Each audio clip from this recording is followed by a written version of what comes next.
Pak Saud sebagai ahli keuangan negara punya clue nggak yang mungkin bisa jadi guidance bagi kepala daerah yang akan menjabat supaya tenang nih hati? Ditemui namanya maladministrasi. Bahwa semuanya dapat dinilai dengan uang, iya. Undang-undang tindak pidana korupsi yang muncul istilahnya bukan kerugian negara, kerugian keuangan negara. Kalau maladministrasi berarti ini belum ranahnya pidana.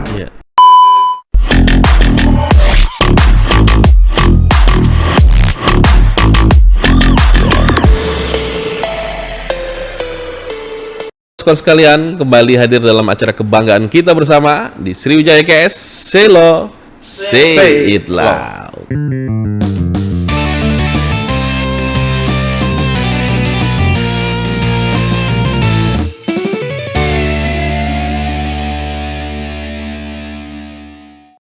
Lo sobat sekalian, kali ini kita kedatangan tamu yang sudah cukup populer di kalangan lo squad. Ketemu lagi Mas ya, Mas Alif ya. Lagi.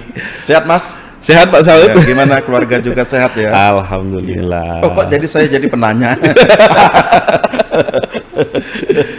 Jadi kemarin Pak Saud sudah sempat podcast dengan Bung Saiful.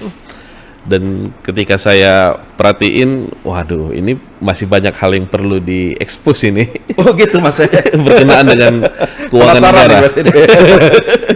Ini kalau saya sendiri nggak turun tangan, rasanya gregetan ini. Izin dulu dong Pak Saiful.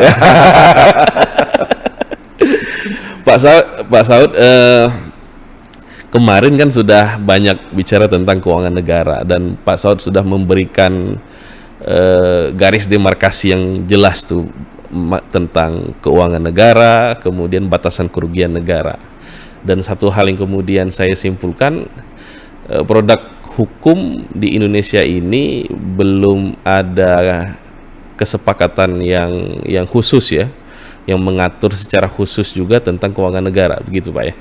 Iya, betul. Jadi sekilas saya ungkapkan sebenarnya perumusan norma hukum mengenai keuangan negara itu sepertinya berbeda satu dengan yang lain, seperti itu. Sehingga manakala kita ingin menerapkannya itu pasti terjadi kebingungan-kebingungan. Nah, ini inkonsistensi perumusan norma hukum ini menurut saya harus menjadi perhatian juga.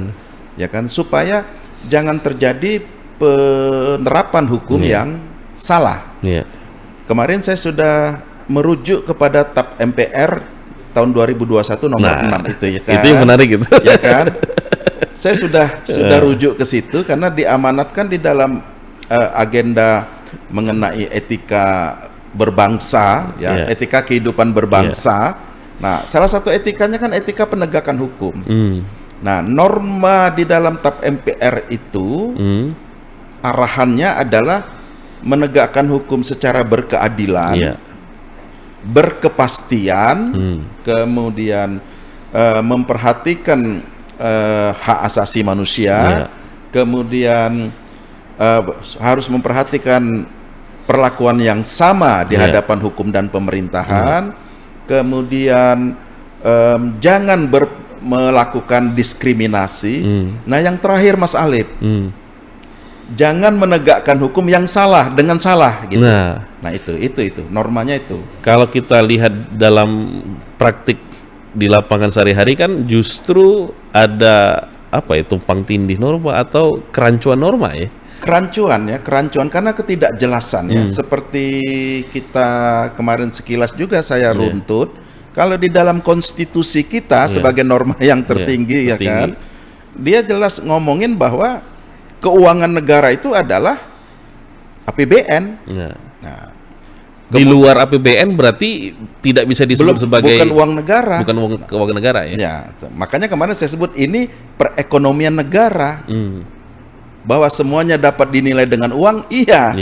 Ya kan? Tapi belum tentu perekonomian negara itu bagian dari APBN ya? Belum tentu, ya kan? Yang di bagian dalam APBN ini kan jelas pendapatan, jelas pengeluaran. 1 tahun anggaran dibuat oleh konstitusi itu, ya kan?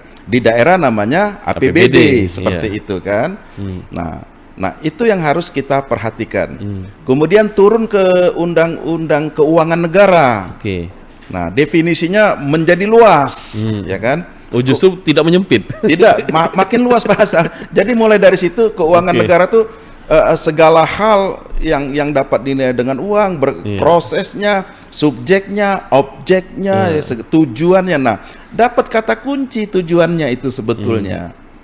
Di tujuan tadi. Ya, karena tujuannya itu prasanya adalah dalam rangka penyelenggaraan pemerintahan negara. Berarti yang dimaksud uang negara itu hampir sama dengan Undang-Undang Dasar satu sisi. Kalau dilihat dari Undang-Undang Keuangan Negara adalah tujuannya. Jadi yang dimaksud uang negara itu dalam rangka penyelenggaraan pemerintahan negara. Kalau tafsir ini kita pakai, berarti APBN dong. Berarti APBD dong.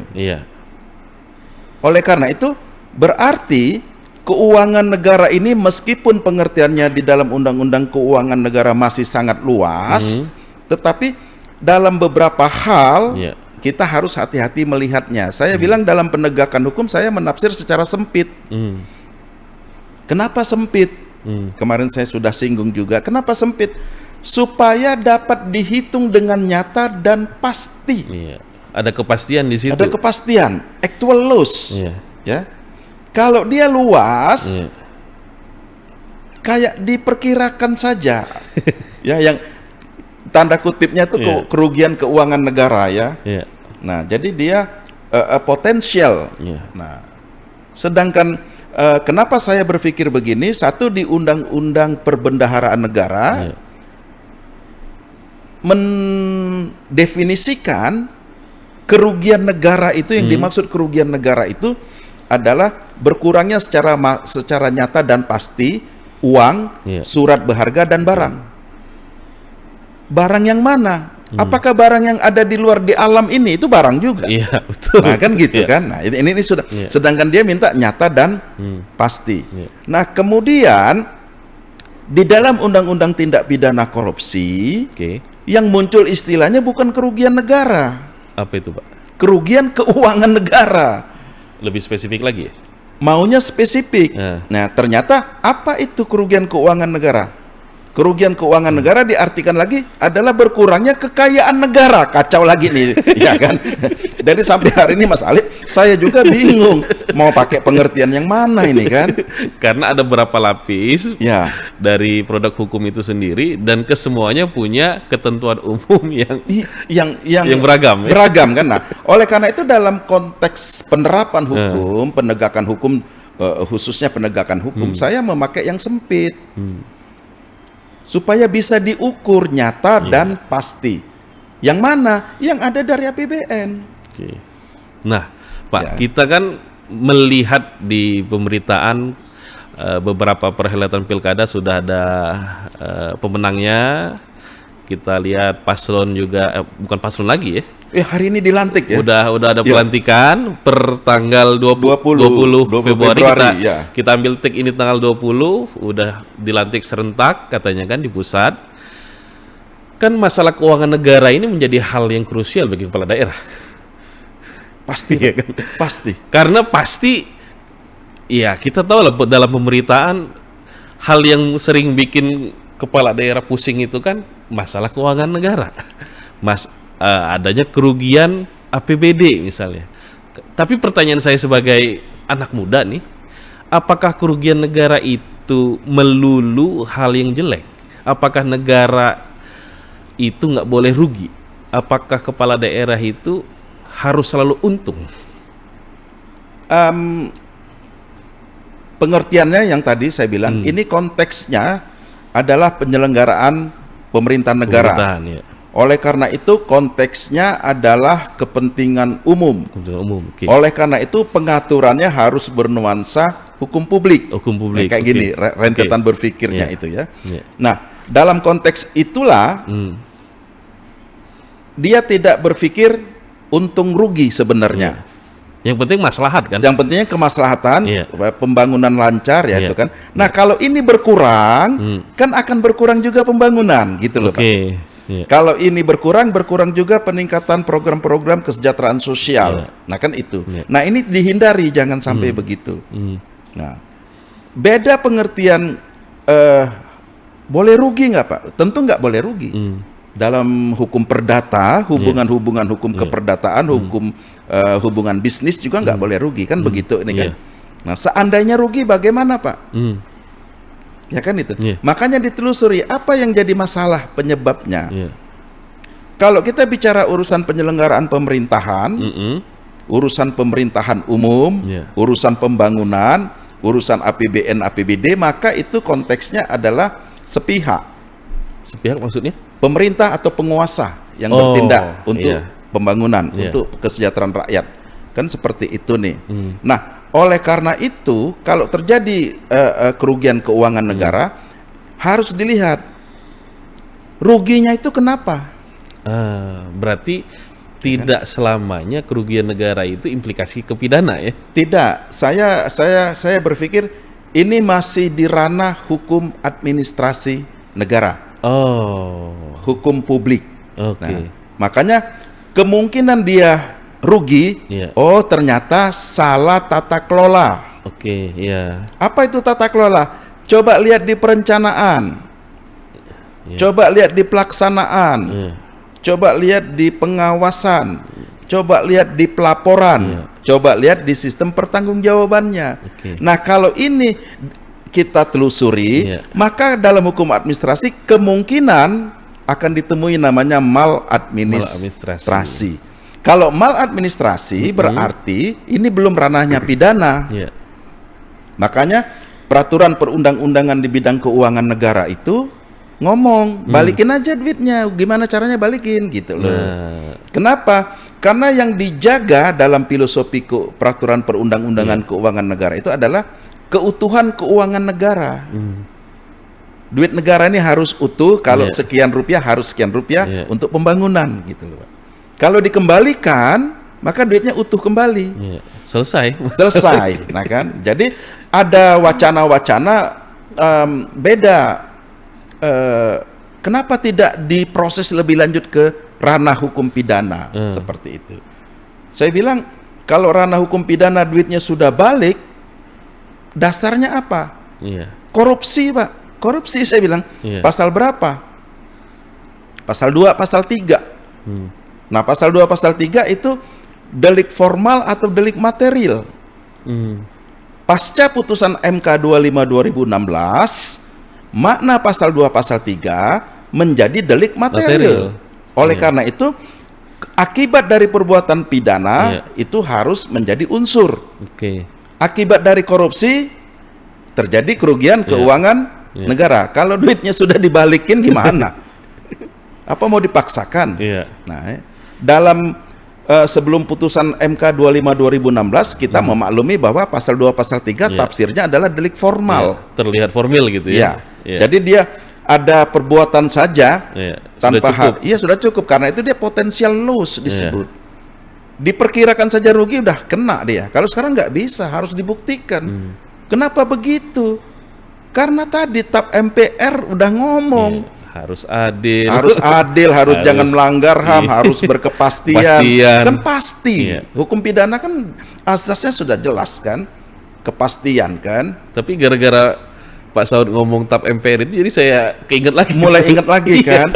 Kadang-kadang kita juga suka lupa tuh dengan TAP MPR itu. Saya lupa kan. Nah ini kan menjadi roh kita berbangsa, bernegara dan berpemerintahan kan. Nah seperti itu konstruksi berpikirnya Pak. Baik. Mungkin Pak Saud sebagai ahli keuangan negara punya clue nggak yang mungkin bisa jadi guidance bagi kepala daerah yang akan menjabat supaya tenang nih hatinya ketika dia berhadapan dengan pengelolaan APBD, kira-kira poin apa saja tuh yang harus diperhatikan oleh kepala daerah tuh? Sederhana sekali Mas Alif. Ya, balik lagi ke hitoh, sumpah jabatan. Waduh, berat itu. Balik ke hitoh, sumpah jabatan. Ya kan? Kalau kita pegang itu sumpah jabatan, kita nih kan tiap hari disumpah nih, ya kan? Kok nggak dijalankan gitu loh? Kalau sumpah itu ingat, maka mudah-mudahan dalam tindakan kita dalam jabatan, ya kan, baik formal maupun material, mudah-mudahan aman. Apa itu yang saya maksud? Iya. Jangan pernah punya mens rea, kehendak, niat jahat, ya kan, untuk korupsi. Jangan pernah mikir mau maling. Itu dulu. Sehingga kita tidak akan menyalahgunakan kewenangan kita. Sehingga kita akan jalan on the track di dalam jabatan kita, di dalam pengelolaan keuangan negara atau keuangan daerah sesuai dengan ketentuan peraturan perundang-undangan. Kalaupun nanti ada pemeriksaan tahunan ditemukan kekeliruan, kesalahan-kesalahan, itu sifatnya administratif dan sanksinya administrasi, gitu loh.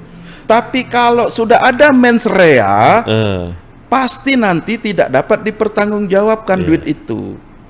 Nah, disinilah kalau dia mens rea, ada anasir dia dengan sengaja ingin melakukan perbuatan melawan hukum, dan ini bisa masuk ke ranah hukum pidana, gitu loh, ya kan? Atau dia lalai, bisa juga pasal 3, ya kan? Tapi kenapa dia lalai? Waktu dia melakukan saat pengelolaan tadi, dia dapat duit secara tidak sah. Nah, itu kan mens reanya kan ada. Niat jahat itu sudah ada, terwujud di dalam actus reus, tindakannya menyeleweng, menyimpang dari aturan-aturan. Nah, gitu loh. Dalam hal-hal yang kemudian kita lihat ya, terutama setelah rezim KPK itu terlihat begitu dikdaya, Pak ya, sehingga membuat keder seluruh kepala daerah kan. Akhirnya pemerintah pusat justru protes kan. Kenapa? Karena kepala daerahnya nggak berani mengelola APBD. Akhirnya 1 tahun APBD resapannya sangat terbatas. Kenapa? Ya kami nggak berani bangun, Bu, kata kepala daerah tadi kan, karena semacam ketakutan. Ada ketakutan. Ya kan? Ya. Investasi mandek, gitu, pembangunan mandek. Kenapa? Takut sama KPK. Ya, ini yang kemarin saya bilang, jangan gampang-gampang, cepat-cepat kita menuduh atau menduga telah terjadi korupsi. Kalaupun ada, kemungkinan masih dalam ranah hukum administrasi. Itu satu. Kedua, kalau memang mau ditarik ke ranah tindak pidana korupsi, undang-undang tindak pidana korupsi, harus hati-hati. Diidentifikasi dulu kemungkinan perbuatan melawan hukum secara pidana. Diidentifikasi dulu kemungkinan kerugian keuangan negara. Dianalisis bagaimana hubungan antara perbuatan itu dengan kerugian keuangan negara. Kalau ini nyambung, didukung dengan setidak-tidaknya 2 alat bukti, ya kan?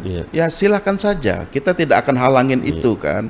Tetapi yang kita khawatirkan seperti Mas Alip tadi bilang, kayak ketakutan gitu, ya kan? Nah, kuncinya sederhana. Kalau kita nggak mikirin, nggak macem-macem, kerja aja. Jangan takut, turutin aturan, ya kan? Secara administrasi harus begini, harus begini, harus begini, kita turutin gitu loh. Terutama jangan fiktif lah, ya kan? Jangan markup lah, ya kan? Jangan fiktif. Itu kan yang paling umum kan? Paling umum. Masalahnya ya, kan? Jurusnya semua sama. Semua kan? Ini kan contoh kan? Nah, jadi kepala daerah kalau motifnya, niatnya jadi kepala daerah itu hanya untuk memperkaya diri sendiri, ya wajarlah dia khawatir gitu loh. Tapi kalau dia memang mikir ingin berbuat untuk pemerintahan ini, untuk pembangunan, untuk kesejahteraan sosial, dia tidak akan lakukan. Oleh karena itu jangan mikir enak jadi kepala daerah itu, Mas Alip, ya kan? Berarti sebelum Anda berpikir untuk masuk ke gelanggang politik, harus selesai dulu sama diri sendiri ya. Harus selesai dulu sama diri. Nah, ini kata-kata kunci. Harus selesai dulu sama diri sendiri. Tanya dulu, kita mampu nggak ngurusin orang banyak? Karena begitu kita menjadi pejabat pemerintahan, maka tugas kita berat. Kita adalah public servant. Kita adalah pelayan publik, bukan penguasa. Nah, filsafatnya itu gitu ya. Iya itu kan. Nah begitu kita bertindak sebagai penguasa kan kita nggak benar, Pak. Ini yang terjadi. Jadi balik lagi ke motif-motif apa ya, motif pribadi si kepala daerah. Yang kedua yang saya perhatikan, inilah sistem demokrasi juga yang terlalu terlalu longgar. Bagi saya ini terlalu longgar. Sehingga terjadilah multipartai. Sehingga pengkaderan orang-orang partai politik ideologis nggak jelas ya, sedangkan TNI, Polri, Kejaksaan, PNE, ASN itu jelas karirnya kan. Dia umur 20 tahun itu paling nggak level tertentu dia. Ada di posisi tertentu, ya, kalau, level tertentu ya. Kalau politik kan nggak tahu kita. Ya kan? Apakah ini yang dimaksud oleh presiden kita sekarang, kepala daerah yang dilantik hari ini harus ke Magelang 7 hari itu. Ya kan? Dididik dulu kenegarawanannya, dididik dulu ideologi kesatuan NKRI-nya, kan seperti itu tuh. Pertanyaannya 7 hari cukup nggak itu? Nah, itu kan. Dan pertanyaan berikutnya begini, Mas Alip. Kok iya ya setelah dia jadi kepala daerah ya, digituin? Harusnya ini peran partai politik. Mengkader. Jadi negara nggak repot-repot lagi kan? Negara nggak repot gitu loh. Untuk ini kan urusan aneh kader mengkader ya. Maksudnya baik, tetapi saya pikir ada yang aneh nih. Nah inilah yang saya bilang, mungkin juga salah satu omongan kita adalah nyerempet kepada sistem demokrasi. Terlalu longgar demokrasi kita, terlalu longgar. Dan menurut pandangan Bapak, apakah demokrasi langsung yang memberikan privilege kepada rakyat untuk memilih, one man one vote itu untuk ukuran negara Indonesia, apakah itu pilihan yang bijak atau justru sebenarnya kita terlalu cepat menempuh jalan demokrasi secara langsung ini? Reformasi 98 itu terlalu semangat, euforia ya. Euforianya luar biasa. Luar biasa. Karena kita selama 25 tahun itu di bawah naungan katanya. Saya belum berani saya ngomong apa betul otoriter atau tidak sih. Ya kan? Itu juga masih karena saya hidup saya hidup kecil besar remaja di masa itu gitu loh. Dibandingin sekarang saya terkaget-kaget gitu kan. Lompatannya sangat luar biasa. Jadi karena semangat untuk memberantas otoritarianisme itu, kita lepas aja waktu reformasi itu. Pengen berbeda aja dari rezim tiba-tiba demokrasi diambil, geledek diterapkan, dicangkok ke rakyat gitu. Mas Halip ngerti nggak? Ada satu pendapat siapa saya dengar, hati-hati dengan menerapkan demokrasi. Kenapa? Kalau demokrasi itu diterapkan pada rakyat yang masih miskin, kacau. Iya, betul. Ya itu kan? Iya. Kenapa? Jadi peluang demokrasi ini untuk sekedar memperkaya diri sendiri semua. Dikooptasi oleh orang yang lebih kaya, suaranya dibeli pakai jadi duit kan? Saya simpulkan mungkin terlalu cepat pilihan kita untuk berdemokrasi dalam masyarakat langsung, yang masih lapar ya. Pendidikannya juga pendidikan juga ya kan. Mungkin waktu itu demokrasi perwakilan tuh harus diperbaiki. Ya, pemilihan kepala daerah DPRD seperti itu ya. Tapi kalau ada kekurangannya, bagaimana kekurangan itu diminimalisir? Iya. Kan di akhir periode kepemimpinan SBY kan sudah ada ya undang-undangnya ya. Ya, betul. Untuk mengembalikan demokrasi keterwakilan. Meskipun kemudian di-bypass lagi lewat Perpu. Ya, karena itulah kalau kita lihat era tahun 59 sampai ke era 71 ya kan. 59 itu waktu itu partai politik dibubarkan. Ya kan? Demokrasi terpimpin. Ya, demokrasi terpimpin, ya kan? DPR GR-nya dibubarkan. Kenapa? Karena konstitusi kita waktu itu konstitusi Undang-Undang Dasar 1950 ya, sistem presidensial tapi bergaya parlementer, ada Perdana Menteri kan. Nah, ini kan partai politik pemenang penguasa parlemen kan menjadi Perdana Menteri kan gitu. Nah, waktu itu kan kacau. Nggak stabil politik. Nggak stabil ya, terlalu euforia juga partai politik ya, sehingga dibubarkanlah ini. Nah, sisa-sisa dari itu tahun 71 pemilu pertama itu, dari situ kita namanya fusi partai politik. Akhirnya disederhanakan lagi oleh pemerintahan Orde Baru. Ya kan?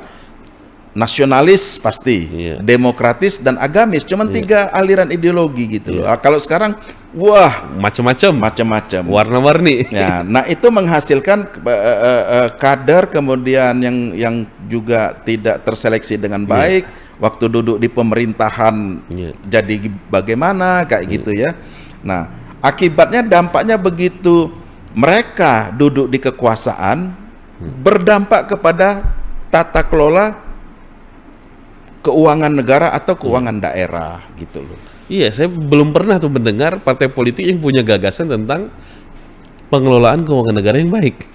Iya, saya pikir itu harus kita dorong ya. Jangankan pengelolaan keuangan negara lah Mas. Untuk menjadi pemimpin yang baik aja saya nggak tahu. Iyalah. Belum ada roadmap yang jelas ya. Yang jelas roadmap untuk pengkaderan itu kan. Nah, jadi saya pikir apakah ini kita tidak mencari kesalahan, tetapi kita mencari urutan-urutan. Ini sebenarnya triggernya nih apa? Inti masalahnya tuh di mana gitu kayak gitu ya. Nah, the man behind the gun, tetap juga itu saya pikir berlaku. Bagaimanapun sistemnya, the man behind the gun. Sistem pendidikan mungkin turut berkontribusi, sistem demokrasi turut berkontribusi, segala macam kan. Tumpang tindih, sedangkan kita satu nasib, perut kita lapar kan kayak gitu ya kan. Nah inilah susahnya jadi.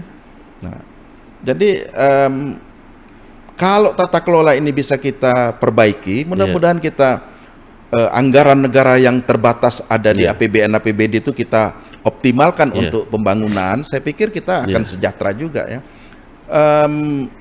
Indonesia Emas 2045 Mas Alip. Ini keren ini kan.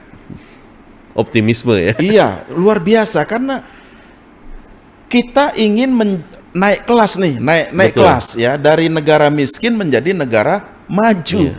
Ya kan, bayangkan target, kalau indikator target income per kapita kita 16.000 sampai 31.000 US dollar. Ya kan? Kalau sekarang kita berada di posisi 3.500 4.000 US dollar kan, berarti gaji kita 1 tahun nggak bisa beli mobil Mas. Iya, betul. Ya kan, nggak bisa bangun rumah. Iya. Loh, kalau ada penyelenggara negara rumahnya mewah-mewah, mobilnya banyak, kenapa nggak diawasi? Kenapa nggak diaudit? Kenapa nggak diaudit seperti itu ya? Nah, jadi banyak sekali persoalan di kita. Iya. Nah, oleh karena itu, waktu pembahasan Undang-Undang Dasar 1945, ya, di situ ada satu pernyataan dari salah satu founding fathers kita, ya kan? Waktu itu kan Undang-Undang Dasar 45 itu disusun cuman sangat singkat, 37 pasal itu, ya, dengan pasal peralihan, ya kan? Nah, waktu pembahasan itu diyakinkan anggota BPUPKI waktu itu, saya lupa nih si Yamin atau Hatta yang ngomong atau Soekarno, ya, saya lupa. Kalimatnya begini, yang sangat penting dalam penyelenggaraan negara ialah semangat. Semangat para penyelenggara negara, semangat para pemimpin pemerintahan. Meskipun dibuat undang-undang dasar yang singkat dan supel, namun kalau semangat penyelenggara negara, pemimpin pemerintahnya baik, hasilnya akan baik. Nah, ini kan sudah diingatkan waktu itu. Itu Mas, yang saya pikirkan. Jadi aturannya bagus, hukumnya nanti sudah kita bagusin, sarana prasarananya kita bagusin, budaya hukum kita bagusin, ya kan? Tapi kalau orang-orangnya nggak dididik dengan baik, apa Mas kelemahan kita di dalam pembentukan watak karakter bangsa ini? Apa itu, Pak? Kita jarang diajarkan tanggung jawab. Iya, setuju tuh. Ya kan? Setuju. Coba ajarkan tanggung jawab, mulai dari rumah tangga. Sekolah dasar itu kan nggak pernah mengajarkan tanggung jawab ya? Tanggung jawab. Coba diajarkan, apapun perlakuan kita bertanggung jawab. Sehingga tidak terbentuk integritas. Nah, akibatnya kalau ada pekerjaan, ya bosi semua, gaya bos semua Mas. Dia hanya nyuruh-nyuruh aja seperti itu kan. Saya jadi teringat ada sebuah buku ditulis oleh Mohtar Lubis, Iya, iya. Manusia Indonesia. Itu kritik dan dia bilang salah satu karakter manusia Indonesia itu tidak pernah mau bertanggung jawab terhadap perbuatannya. Nah, itulah Mas. Jadi padahal kita udah disumpah tiap hari. Iya, Ya kan? sebagai Nah, seorang pemeluk agama gitu ya. ya, jadi saya mau ngomong begini, kesadaran kita mengenai tanggung jawab publik itu yang masih harus kita Iya. tingkatkan. Betul. Kalau kesadaran kita, saya jadi kepala daerah, saya jadi kepala kantor, saya jadi Iya. bos di sini di pemerintahan gitu ya, untuk kepentingan publik, Iya. saya yakin akan benar Jalan nih. semua tuh. Ya, pengelolaan Iya. keuangan negara daerahnya akan benar gitu loh. Masalahnya gini Pak, kadang pun negara sudah memberikan penghargaan wajar WFH ya, Ya, wajar ya, tanpa ya. pengecualian Tanpa gitu, pengecualian, WTP ya, gitu ya. ya. Tiba-tiba ditangkep KPK, ditangkep kejaksaan. Ada gubernur, bupati, wali kota dapat penghargaan terbaik, pengelola anggarannya bagus, tiba-tiba kasus hukum. Ya, itu Bingung kan juga jadi dong, Pak. bingung kan. Nah, Jadi bukan jadi ukuran ya. ya. Ada 3 macam pemeriksaan keuangan negara di situ. Oke. Nah, itu ya. Nah, itu namanya pemeriksaan katakanlah untuk mendapatkan WTP. Opini. Nah, Oke, untuk mendapatkan opini, Heeh. nah itu namanya pemeriksaan kinerja seperti itu Oke. ya. Nah, kalau pemeriksaan untuk mengaudit, Ya. mencari apa sebab terjadi kesalahan, Heeh. nah itu nanti meningkat pemeriksaan untuk tujuan tertentu dan levelnya ditingkatkan dengan pemeriksaan investigatif. Nah, jadi sajian laporan keuangan negara atau daerah itu yang diperiksa biasa saja. Nah, itu yang nanti diberikan opini. Oh. Tapi apakah ada masalah nanti ketemu gitu loh. Iya. Kalau ketemu bisa jadi ada masalah. Nah, kalau ada masalah didalami lagi atas permintaan mungkin aparatur penegak hukum, Iya. ya kan?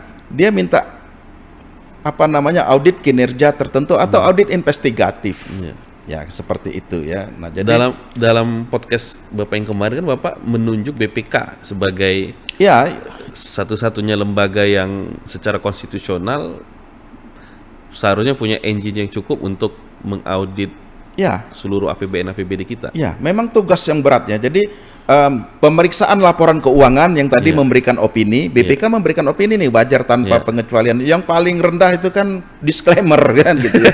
Artinya Disclaimer. sajian Dia- laporan keuangannya dia kacau balau sendiri. dah gitu ya kan, kira-kira begitu. Rapotnya ini dapat E gitu kan. Ya kan? Itu ada 5 tuh, 5 Iya. level tuh kan. Nah, kalau itu nanti baru dia pemeriksaan kinerja. Oke. Baru dia pemeriksaan dengan tujuan tertentu. Iya. Ya kan? Nah, waktu ini di tujuan tertentu lah, misalnya untuk melacak, mencari sebab terjadinya kerugian keuangan negara misalnya. Kalau dilakukan oleh lembaga lain, institusi lain, ada aturan yang diatur dalam undang-undang BPK yang ngomong audit oleh lembaga lain itu dapat dijadikan bahan oleh BPK, dapat dijadikan. Oh. Berarti Kalau- final auditornya itu BPK. BPK. tuh? Kemudian kalau lembaga lain itu mengadakan audit, harus lapor ke BPK. Apakah itu juga harus certified? Ya, tentu certified. Iya. Ya, tetapi yang kemudian ada putusan Mahkamah Agung Oh. yang ngomong hanya BPK yang konstitusional itu, karena itu berwenang menyatakan kerugian keuangan negara. Lantas dalam putusan dimaksud Iya. audit BPKP tidak bisa dianggap dijadikan alat bukti dalam kasus. BPKP. Iya. Kenapa itu Pak? Jadi? Salah satunya prosedur tadi tidak dilakukan. Oh. Apakah- Jadi meskipun audit itu dilakukan oleh BPKP, Lapor dulu. Harus lapor iya, ke BPK. jadi dia bertindak on behalf of BPK. Satu. Kedua, kalau itu pun hasilnya dia tidak bisa mendeklar oh. kerugian keuangan negara sekian ratus triliun, nggak bisa. Harus BPK ngomongnya. Nah, itu kan. Oh. Nah, dalam praktek gimana? Simpang siur lagi. Ada hakim yang bisa nerima, ada yang enggak. Kalau saya pegang putusan sebelumnya gitu loh. Jadi punya dasar supaya berkepastian hukum. Itu loh Mas Alip. Apakah perlu kita punya peradilan khusus yang betul-betul secara spesifik menggawangi masalah kerugian negara ini? Saya pikir tidak. Udah cukup. Sudah. Dengan saya pikir tidak perlu ya. Ada. Karena tidak perlulah kalau kita mengacu pada Lawrence Friedman ya kan, dengan legal system ya kan, kita bicara legal structure, struktur hukum saya pikir nggak perlu lagi bentuk-bentuk lembaga lain dah, ya kan, uang negaranya nanti enough is enough ya. Iya kan, nanti bagi-bagi jabatan lagi kan, padahal kerjanya gitu-gitu aja. Kita bicara legal substance ya kan, pengatur isi perumusan norma hukumnya gimana? Yang tadi kita lurusin dulu, yang pengertian keuangan negara, kekayaan negara, perekonomian negara, kerugian keuangan negara, itu kita lurusin dulu. Yang ketiga kan legal culture, budaya hukum. Budaya hukum ini pada masyarakat Indonesia sebenarnya sederhana. Kita masyarakat paternalistik. Iya, setuju tuh. Ya kan? Patron client, atasan bawahan. Sehingga kita rakyat ini cuma lihat contoh tauladan dari atasan. Kalau atasannya baik semua, memperjuangkan kepentingan umum, enggak maling gitu ya kan? Semua itu kita akan nurut gitu. Karena yang dipertontonkan oleh pejabat ini adalah ya keajaiban yang ke-8 di dunia ya kan, bukan lagi yang ke-7 ya. Iya, jadi kita mikir wah kayak gitu ya, kita pun akan kayak gitu seolah-olah seperti itu. Ini contoh teladan yang kurang baik menurut saya. Artinya apa? Dari legal structure, dari legal substance, dari legal culture yang paling penting. Sikap, nilai ya kan. Jadi direction, arah dari kepemimpinan itu yang harus clear ya. Harus clear, ya kan. Nah, inilah gunanya pendidikan. Saya berharap di pendidikan. Tapi kita nggak ngerti sekarang mau kemana ya. Nah, itu Mas Alip itu. Iya. Ya. Karena kenapa tadi saya bilang apakah perlu peradilan yang spesifik tentang keuangan negara? Karena kan temanya kan spesifik ya, keuangan negara. Ada perbedaan pada ketentuan umum pada masing-masing undang-undang gitu ya, dan tidak semua kerugian itu berimplikasi pidana. Ini kan hal-hal yang hanya bisa dikunyah oleh orang-orang yang mengerti betul ya, mengerti detailnya. Kita sementara ini kan bukan peradilannya yang spesifik, tapi fungsinya, ya, yang disebut dengan pengadilan ad hoc tipikor itu. Tapi dia masuk di dalam wilayah peradilan umum. Sehingga peradilan umum Indonesia itu ada kamar yang disebut dengan peradilan ad hoc tipikor gitu loh. Karena kalau dibentuk lagi di luar pengadilan ini, bentuk lagi pengadilan tipikor yang Mas maksud, itu legal structure betul itu kan, struktur hukum. Saya pikir sementara ini sudah cukup ya. Sudah cukup, tinggal kita dorong ya. Dorongnya bagaimana? Dengan pengetahuan yang lebih luas ya. Dengan apa? Dengan sosialisasi, dengan edukasi. Harus satu meja lah. Saya pikir mungkin aparatur penegak hukum, KPK, kepolisian, kejaksaan juga harus meningkatkan ini. Mas Alip, ini ingat nggak?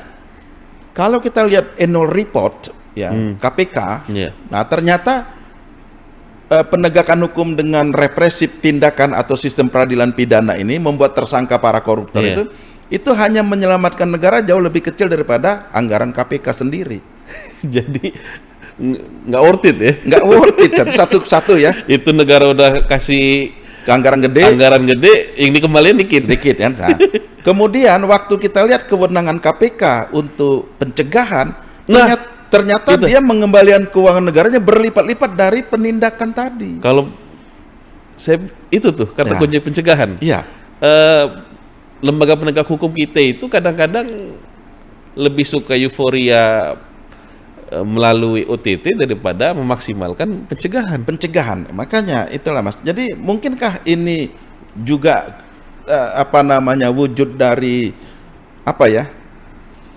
menunjukkan kepada masyarakat kami ini punya kerja loh gitu loh. Padahal kerjanya belum tentu efektif. Itu loh Mas. Ya kan Mas, kalau dia OTT seorang bupati Mas cuma dapat duit 25 juta ngapain Mas ya? Betul. Ya kan? Tapi kadang-kadang OTT itu diperlukan oleh si pejabat tadi untuk karir dia mungkin kan? Jadi kalau saya melihatnya gitu. Kalau dalam filsafat itu namanya diskursus Mas, diskursus antara atau paradoks antara mau drama apa Nah, mau nian-nian atau kayak substansi. gitu. Ya, substansi kan gitu loh maksudnya. Nah, artinya dengan data itu kalau kita cek, saya belum tahu di aparatur penegak hukum lainnya. Yang lain ya. Ya, saya sering lihat tuh annual Di report KPK ya. Iya. Ternyata KPK itu di pencegahannya dia menyelamatkan uang negara itu Lebih banyak. 5 triliunan gitu Wow. ya. Kalau dia penindakan itu paling 500-an miliar lah. Kecil sekali. Ya, itu data yang saya dapat 2022. Oh. Karena itu. Jadi artinya saya selalu yakinkan kawan-kawan penegak hukum, pencegahan lebih penting. Lebih penting. Iya. Nah, kan? Nah, silakan kalau ada harus penindakan, Iya. sudah sangat menegakkan fungsi hukum pidana itu betul-betul sebagai ultimum remedium, itu loh. Iya. Itu loh, Mas. Sedangkan keuangan negara diatur oleh peraturan perundang-undangan yang filosofinya menginginkan kesatuan dan keutuhan uang negara. Itu yang primum. Ya, apa yang prima, utama, ya, iya. yang utama. Ya. Kenapa kita nggak hormati Yang itu tadi. yang itu tadi? Negara hemat, ya kan? Iya. Nah, yang kedua, pemahaman kita tentang anggaran berbasis kinerja, ya kan? Seolah-olah kalau sekian rupiah dianggarkan, maka sekian rupiah harus dihabiskan. Itulah juga, Mas. Menurut saya itu agak keliru. Paradigma yang keliru ya. Iya. Tapi negara justru kan sering menuntut itu kan. Iya. Ke kita penyerapan anggaran harus 100%. Karena prinsip efisiensi, Nah, itu lagi. dan efektivitas Iya. dalam pengeluaran anggaran itu, Oke. bagi saya adalah outcome, Iya. hasilnya, bukan angkanya sama dianggarkan pendapatan 10 perak, 100, keluar 100. keluar 100, bukan itu. Oke. Kalau satu kegiatan, satu program, Iya. satu sub kegiatan dianggarkan 100 perak, Iya. dikerjakan sesuai dengan perencanaan, Iya. speknya sesuai, barangnya sesuai, Iya. habis duit 90 perak. Kan bagus. Bagus. Di kita Jelek. jelek. Kenapa? Karena penyerapan anggarannya 90%. Nah, jelek. jadi ada yang harus Kekeliruan kita paradigma, luruskan ya.